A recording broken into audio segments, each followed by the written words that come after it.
हम तो सिद्धांत के आधार पर आज आपके सामने बोल रहे हैं कि नहीं, ये चाइना के सामने झुक गया, इसको इकोनॉमिक्स कुछ नहीं आता है, हास्यास्पद बातें बोलता है इकोनॉमिक्स में कि हम $5 ट्रिलियन डबल कर देंगे, जो आज है उसको हम 5 साल में डबल कर देंगे, इसके माने 15% वोट ग्रोथ रेट होगी।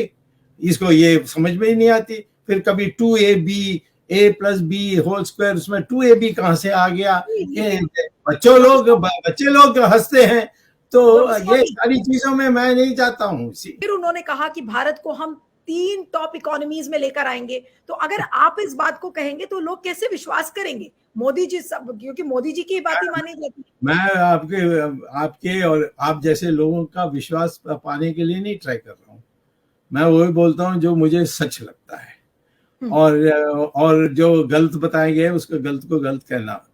अब मोदी जी का जो उसने भाषण दिया उसमें पब्लिक का रिएक्शन क्या है? मैं पब्लिक में रोज घूमता हूँ और पब्लिक में जाता हूँ, पब्लिक प्रोग्राम्स करता हूँ, और मैं जानता हूँ पब्लिक क्या कहती थी 2014 में और आज क्या कह रही है, ये भी जानता हूँ। नहीं, लेकिन जब आप पब्लिक के बीच में जब जाते हैं तो पब्लिक आपसे क्या कहती है मोदी जी के बारे में?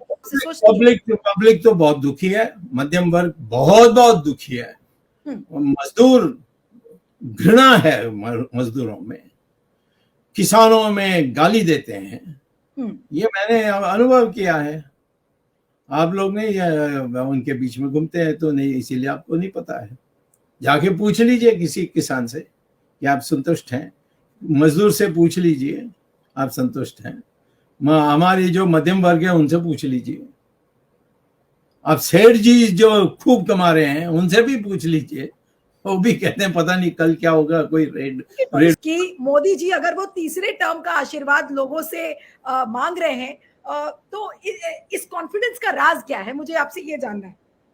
तो मैं तो समझता हूँ दुनिया में जो लोगों को बुद्धू बनाने चाहते हैं वो तो ऐसे कॉन्फिडेंट ही लगेंगे। आप कहीं भी चले जाइए, मैं तो इतिहास में बहुत आपको एग्जाम्पल देता हूँ। हिटलर हारने की स्थिति में आ गया था, तब भी उसकी भाषण सुनिए, कितना उसने कहा कि ये ग्लोरी होगी, वो ग्लोरी होगी। वो तो लोगों को बुद्धू बनाकर नशा में डालने की करेंगे। तो ये कॉन्फिडेंस का क्या चोला पहन रखा है मोदी जी ने, और जबकि अंदर अंदर वो बहुत नर्वस है 2024 को लेकर?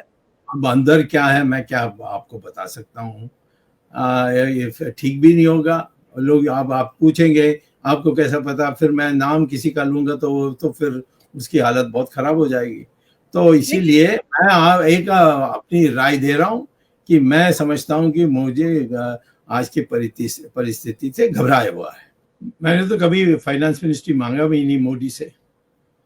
मेरी इसकी प्रधानमंत्री बनने के बाद एक ही मीटिंग हुआ, उसमें मैंने यही कहा कि आप कोई काम देंगे तो ठीक है, नहीं तो मैं अपना काम बना लूंगा।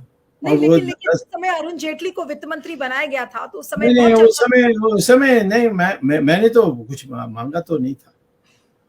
मैंने कभी नहीं मोदी से मांगा, उल्टा मोदी ने मुझसे बहुत मांगा था, क्योंकि उसको मैं बहुत सालों से जानता हूँ। जब वो विद्यार्थी परिषद में थे 1972 में, उस समय से जानता हूँ। उसने हमारी मीटिंग्स अरेंज की थी, इमरजेंसी में मेरा लगेज को उठा के ले जाते थे छिपाने के लिए मुझे गुजरात में।